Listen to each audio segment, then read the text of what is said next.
Welcome to Hope Natural Health, the podcast inspiring you to be your best version. Join me, your host, Dr. Erin, naturopathic doctor, dog mom, cancer survivor, and girl boss weekly as we discuss all things health, hormones, and happiness with a little side of this thing called life.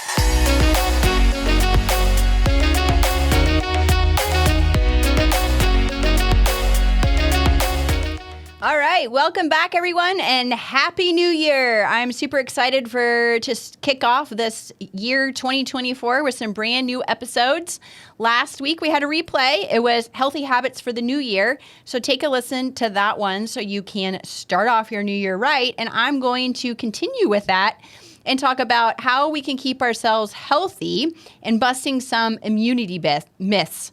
So first up, common myth number one is, if I sanitize everything, I won't get sick.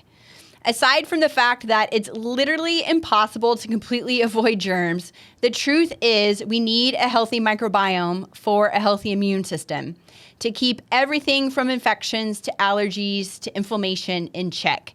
So, huge myth that if you sanitize everything, you won't get sick. We actually need some of these germs to keep our immune system in check.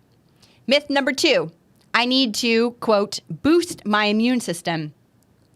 Boosting immunity is actually oversimplified because an overactive immune system can be just as damaging as an underactive immune system, contributing to allergies and even autoimmunity. So yes, it's important to be kind to your immune system, maybe support your immune system, but we're not technically boosting anything. We just want to make sure that we're treating our immune system well in times of stress, added, travel, you're just burning the candle at both ends, especially during this holiday season, or maybe, now that you're back to work. Again, making sure that we improve and enhance the immune system rather than actually boosting it.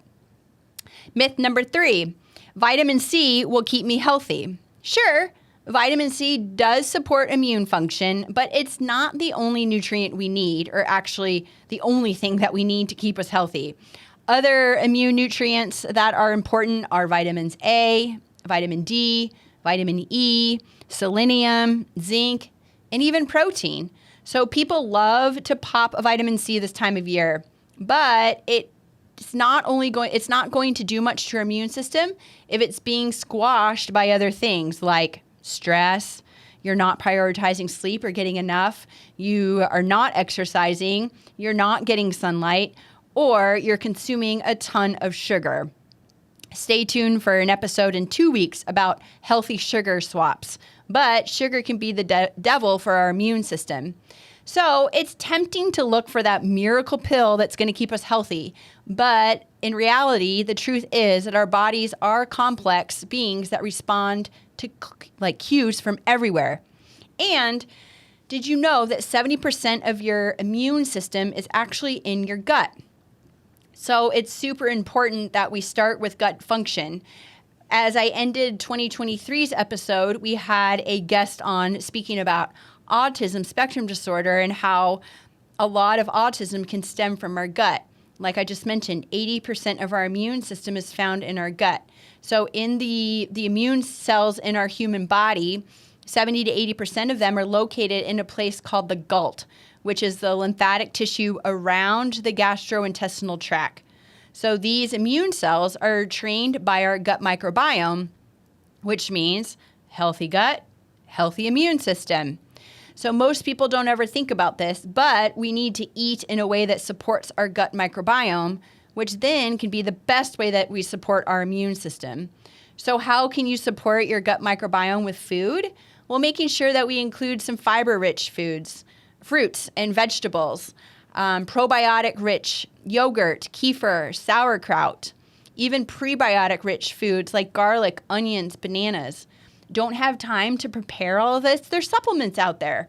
I'm going to do a plug for Just Ingredients, but they came out with the pre, post, and probiotic it's a pack. They have 2 different flavors. I've tried them both. They're delicious. You can add it to just water and drink, but it has all of this for you to support your gut microbiome. So also, we want to make sure that we're working on exercise, and we're at the top of a new year where everyone has those New Year's resolutions that they're going to get back in the gym, but we want to make sure that we're not over exercising because that could be damaging to our system, and making sure that we focus more on consistent, moderate exercises to support our immune function so that we can increase circulation, so our immune cells can work their surveillance system better and find those bad guys. The exercise will support increasing our lymphatic flow. So stagnant lymph is not good for our immune system. Our lymphatic system is one of our ways that we detox. So if it's stagnant, we can't detox, and all these toxins build up and make us sick. Consistent exercise will improve our metabolic health. We talk a lot about mitochondria and metabolic health, which translates to good immune health. And consistent moderate exercise will support our inflammatory process and lowering that so we can create a more balanced immune response. Also, the exercise will decrease stress. I know a lot of women in office say that, when I ask them how they manage stress, their number one reason is usually exercise. So this actually can really, improve our immune system. But if we're like training and overtraining and doing all of this crazy intense training, it actually can make us more susceptible to getting sick. So it just comes down to how much you exercise and really how hard. So the science that supports this is exercising, for about maybe no more than 60 minutes a day will give us the best immune benefits. However, I do want to caution and make sure that you listen to your body. Don't over-exercise, and don't feel like you have to exercise just to exercise, because if you're not in it, your body's not in it. So make sure you listen to it. If you don't want to go for, moderate to vigorous intensity for working out, just simply take a walk. Therefore, you're getting that vitamin D. You're staying outdoors, which therefore can further support the immune system. So I wanted to start off this new year with those tips to keep yourself healthy. And again, if you have any questions about this podcast episode or anything that we've talked about, feel free to reach out. I look forward to seeing you all again next week.